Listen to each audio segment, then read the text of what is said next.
Perry the Platypus, famously known as Agent P, is a beloved and iconic childhood character from the hit show Phineas and Ferb. Perry the Platypus, with his brown fedora and iconic Dolby Dolby Dolby montage song, was more than just Phineas and Ferb's semi-aquatic pet platypus. Perry leads a double life as Agent P, a top-secret agent for an organization without a cool acronym, a secret spy organization that employs animal spies. It's pretty cool.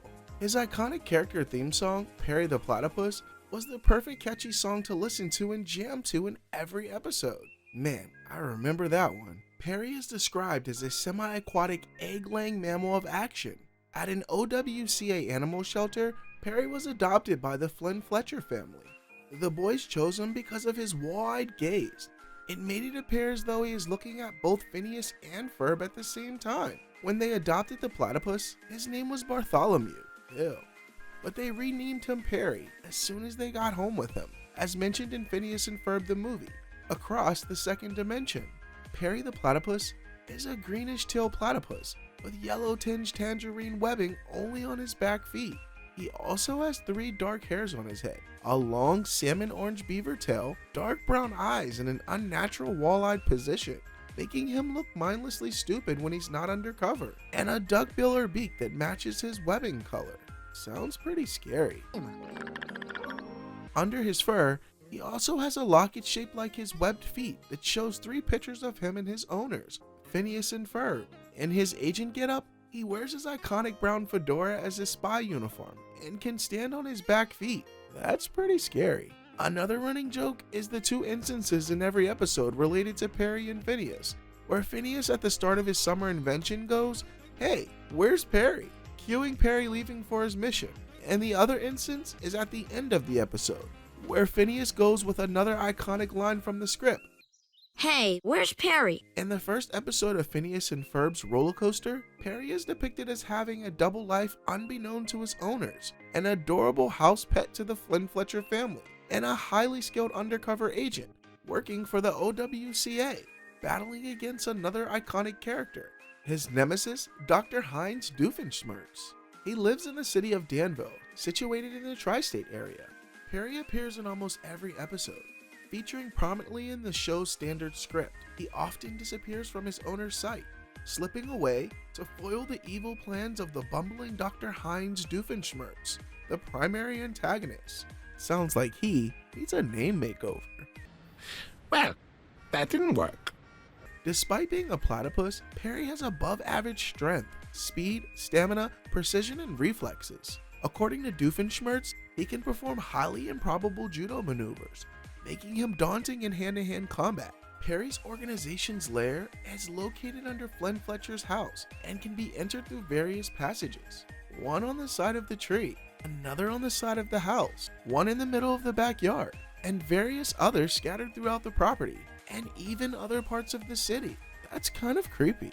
Perry travels to his lair through an underground tube system, which involves him sliding down transparent glass tubes. Sounds like fun. When undercover, Perry is found peacefully sleeping at his owner's family's house, living up to their expectations, often described by his owners as doesn't do much. Perry often shows signs of intelligence, even when he is undercover, even though Candace describes him as a mindless, smelly animal. Ew. Ew! You're not supposed to be here! As an undercover agent, he is a master of disguises, and to prevent his family and other people from learning his identity, Perry pretends that he is just a mindless animal that doesn't do much.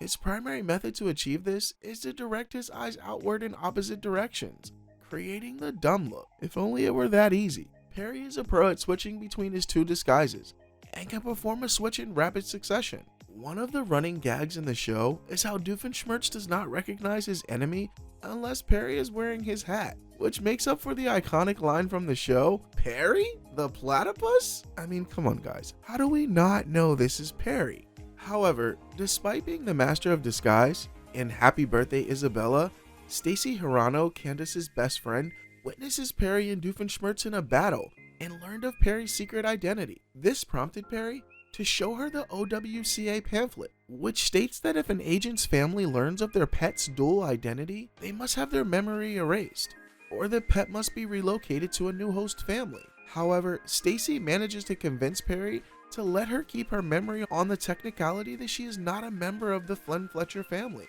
They agree to keep her knowledge of him as an agent secret from the OWCA and the Flynn Fletchers. He deeply cares about the Flynn Fletcher family and is very afraid to lose them, that his animal side cover was blown, and he is forced to lose his host family and get a replacement.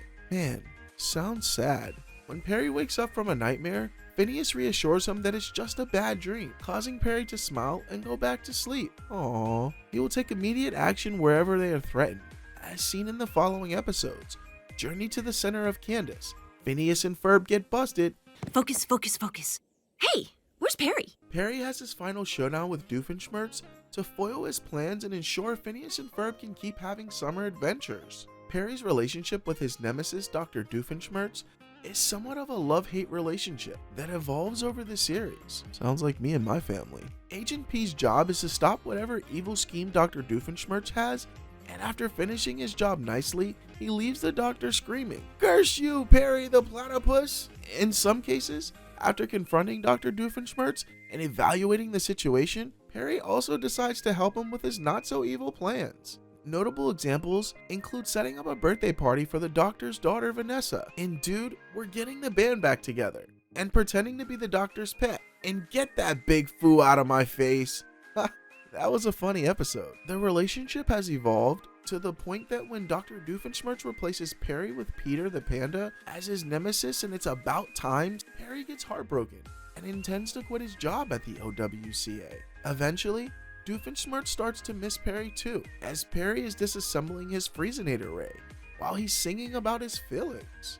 Perry shows deep affection with both Phineas and Ferb in one of the episodes of one of his missions, Journey to the Center of Candace. When Perry realizes Doofenshmirtz's plans will directly affect Phineas and Ferb, Perry takes decisive action to stop him immediately, instead of following his usual spy routine, being trapped and then escaping.